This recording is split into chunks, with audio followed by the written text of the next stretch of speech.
part two of why the NCAA sucked this season, only on Michaela loves gymnastics.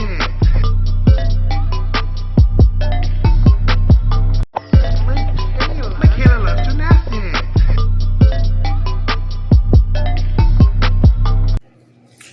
So today, you guys, what I decided to do was go a little bit more in depth in the video that we posted yesterday. Yesterday, we posted a video giving brief thoughts on what was going on with the NCAA season this season. And I decided to take that video and take it a step further because I feel like I skipped over some things. I felt like I rushed through some things. It was just something that was on the top of my mind that I felt like I needed to express, so I did. So let's try to backtrack on each event and let's go through how we feel like these new rule changes that they implemented this season has affected each event, how these rule changes that they implemented this season is basically messing up each event. I really feel like there is a battle coming up within gymnastics between what the athletes want versus what the fans want, right? And the athletes are always going to want to do,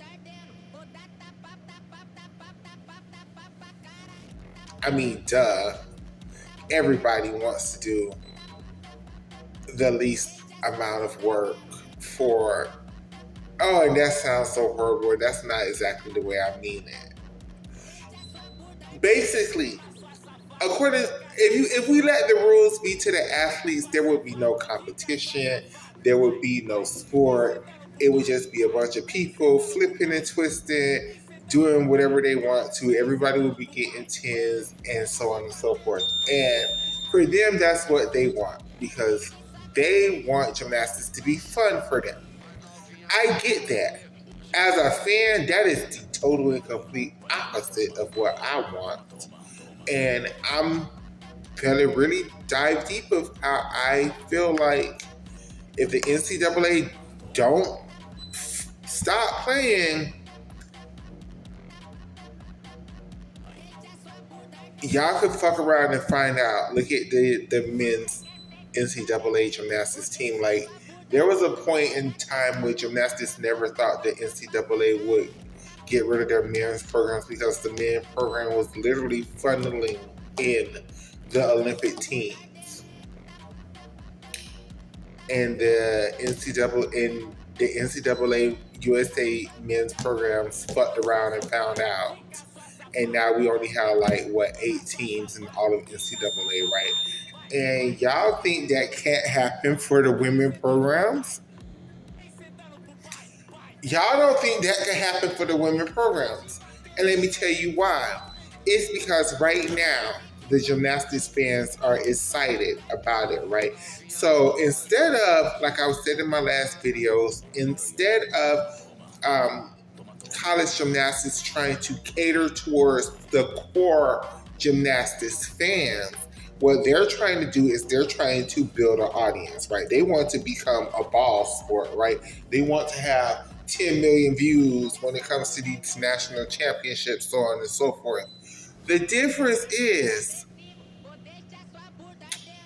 them 10 million views, them people don't give a damn about this sport. They're just watching to see Jordan Childs or to see, and this season y'all gonna find out because y'all don't have those big names in there like y'all had.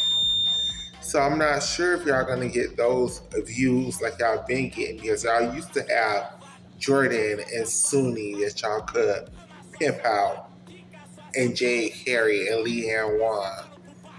Y'all don't really have those names. And I understand why these scores, why you guys are giving away so many tens, because y'all are trying to literally build these names because y'all have all these contracts that y'all sign for all of these networks that y'all want eyes to be viewed to these networks so these things don't get canceled.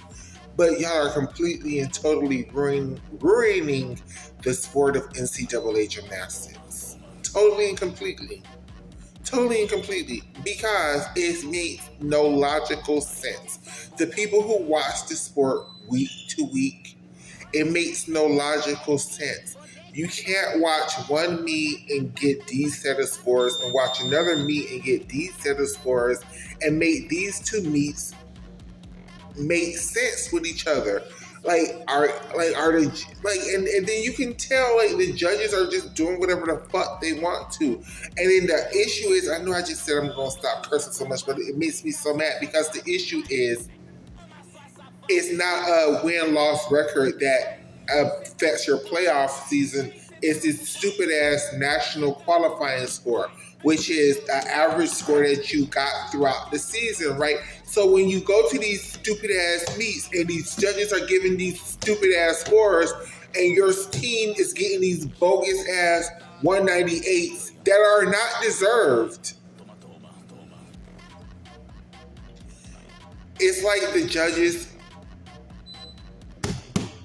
this NQS system bullshit. The judges are basically telling you who's going to be national champion, right?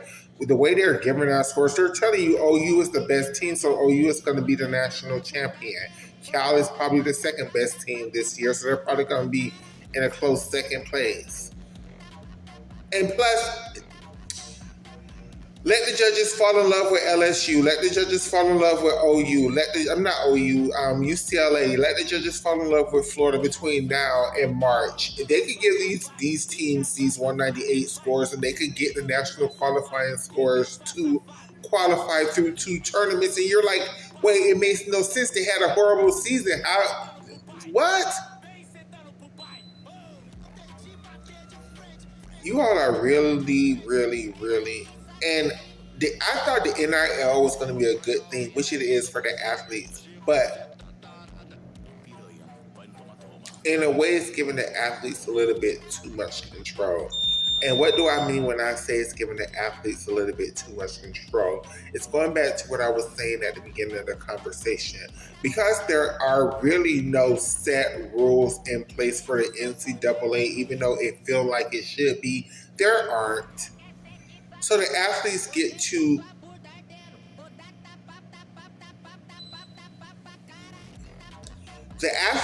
feel like because of the NIL, they want to make their college careers last as long as possible so they have the opportunities to make money. That's cool. And I understand the NIL started, for some of them, they were already juniors, so they only had like 2 years. For some of them, they were a senior, so they only had a year, right? So I get it, right? I completely and totally get it. The issue is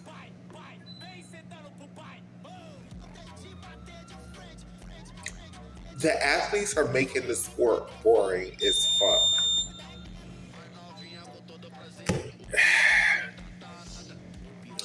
The athletes keep harping on 2 past fluorescence routines are good, and y'all should just accept it because my body, this is all my body can handle, so bam. I hear that argument, young lady. I hear that argument. I understand it. I'm not even going to say I disagree with it. I do disagree with it. That's a both. It's like Michaela. I make a counter argument. Well, if you can't keep up with the level of difficulty, maybe you should retire. Isn't that why you aren't doing elite gymnastics, because you can't keep up with the level of difficulty? Is it not wrong for us as the fans to want a level of difficulty required for the NCAA? I don't think that's wrong. I don't think that's fair. I don't think that's not fair. I don't think that's cruel for us as the fans to ask that the NCAA require a certain level of difficulty. We're not asking. I'm not asking, because I know some of y'all are asking for elite level of difficulty, because y'all feel like it should be like the men, where it should be the open code and it's given what it's given. I don't feel like NCAA gymnastics should be like that. I feel like it should be the 10.0 system. There should be a cap, but there should be a clear understanding of what that cap maximum is, right? And I don't feel like, especially, and we're going to break down each and every event in the next part. So tune in because it's going to start in like 30 seconds. But I don't feel like it's too much to ask for. If you're going to do a two-pass throw routine, can the two passes be an E and a D? Can that be the requirement? And let's break it down on each event. Let's start with vault. Now I'm going to do this out of order. I'm doing this off the top of my head. I don't have nothing written down because I feel like those are the best type of videos from me going off of the top of my head. Yeah, I have my little notes or whatever, but um, so I feel like for the NCAA, vault is the least messed up event. But I feel like it's still very messed up. For example, I feel like, for example, the deductions involved, we should go back to the same thing we asked for in elite, right? The deductions should be doubled. For example, any movement on any landing vaults should not score higher than a 9.9. It should be a 0.10 deduction. Any step, no matter how large or how small, that vault should not score higher than a 9.9. That should be a 0.10 deduction. Larger hearts should be larger than that.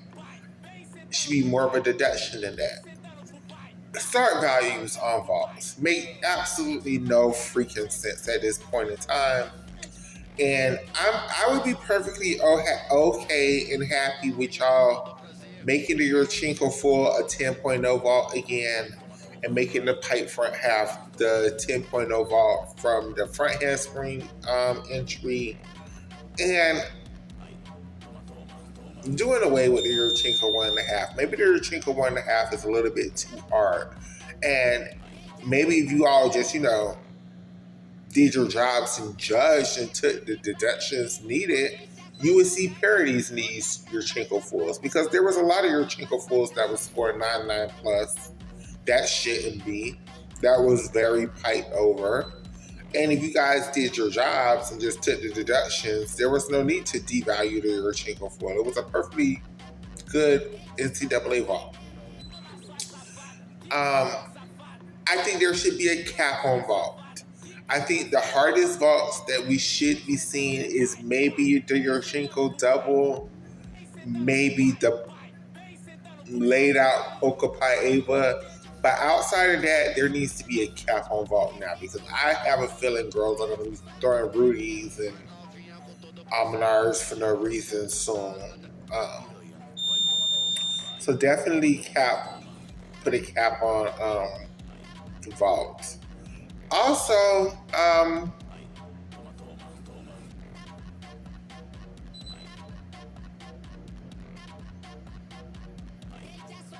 I know you guys don't like the Sukahara position, but I don't understand why Sukahara vaults don't score as well as your Chinko vaults. But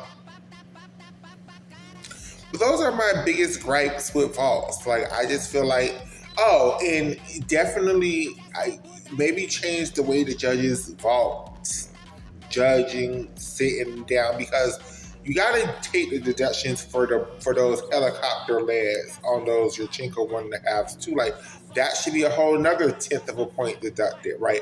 Like, some of these OU vaults should only be maximum getting scores about 9.75, 9.775 because they're taking steps on landings and they're doing the helicopter legs on blocks. Those are two automatic tenths of a point deductions that I think should be taken. Not half tenths, not quarter of a tenth, but full tenths of a point. That's my gripe with vault. Bars is the hardest event for me to think of because on the surface level, bars seem to be okay. But in our reality, bars is so jacked up. The main issue with bars is the level of difficulty required is so low. Look at when the girls who are in college decide to try back for elite. Bars is the absolute hardest event for them to get back because The level of difficulty required in NCAA right now on bars is just too low. It's just too low. Um,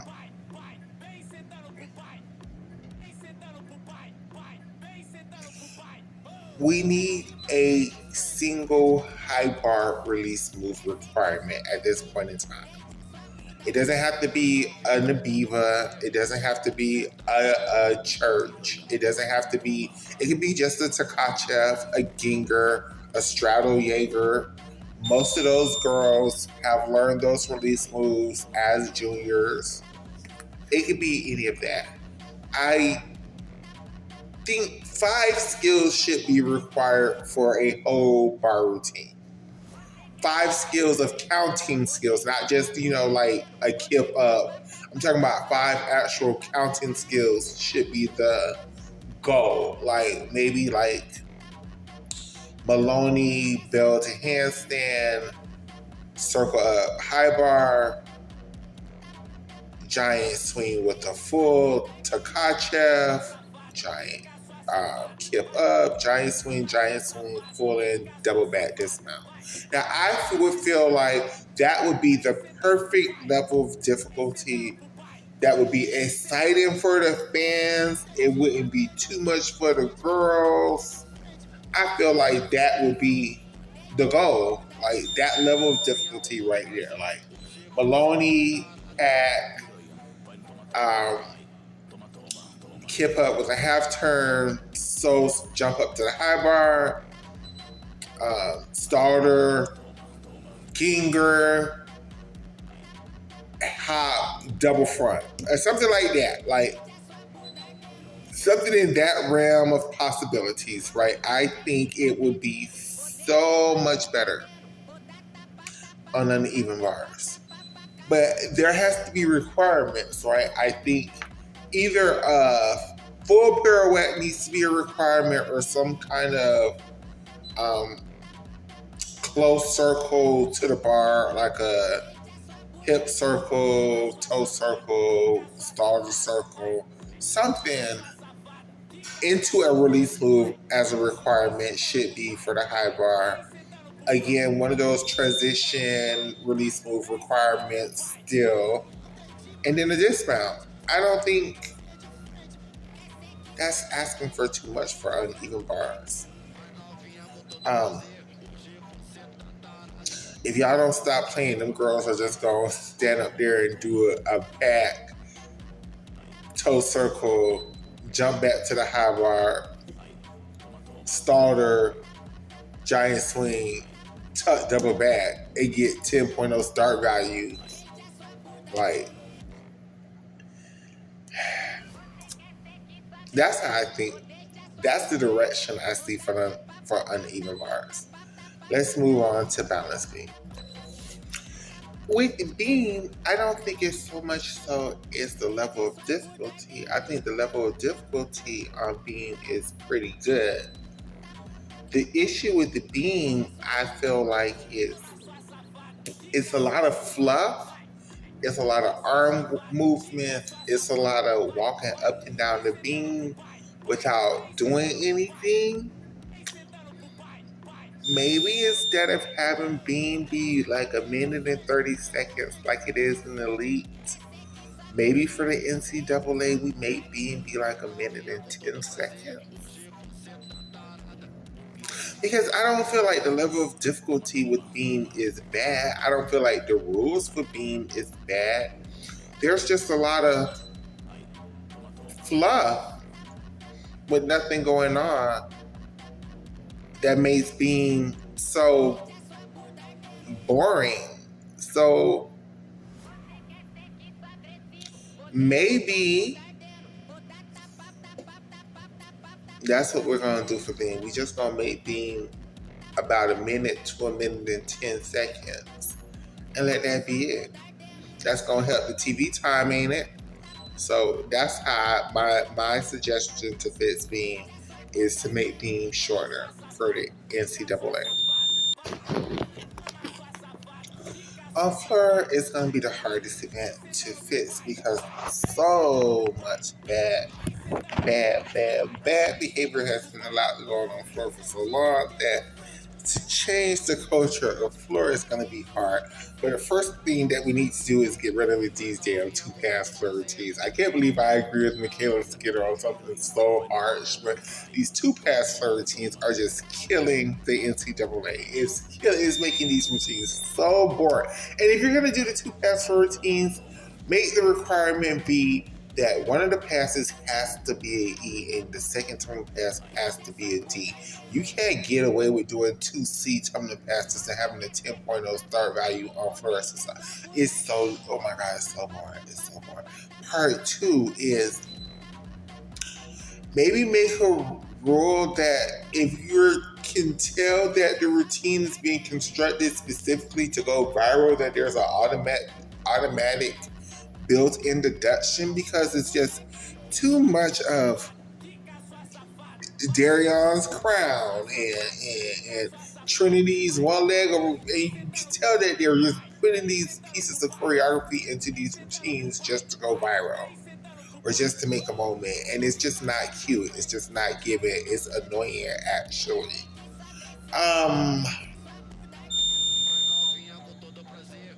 Requirements, level of difficulty. Yeah, Floor. Yeah, you another event that needs to step up the level of difficulty. Like, it's not the tumbling that's the issue, maybe for some teams. It's everything else. Like, I'm gonna need for the girls to have some kind of dance requirements in their leaps. I'm gonna need the leaps to have skill values, right? I'm gonna need the girls to be able to get bonus connection within their jumps or whatever. I think they can now, but you know what I mean. Like, it has to be more. Like, you can't do two C tunnel passes and then three C leaps and have a 10.0 start value. Like, it's just not given. Turns should be required on floor at this point in time. Like, the girls need to give us some turns on floor. Maybe two leap passages should be required on floor, not just one. Um,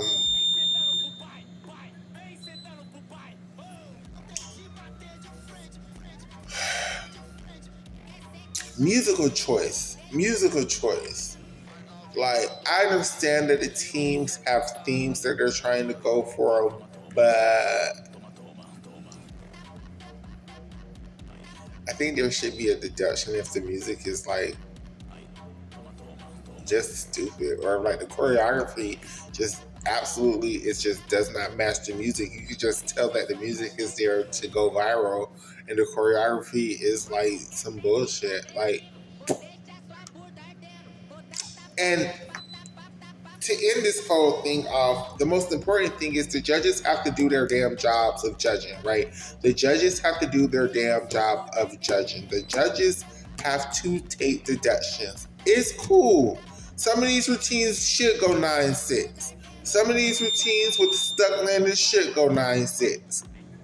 They should.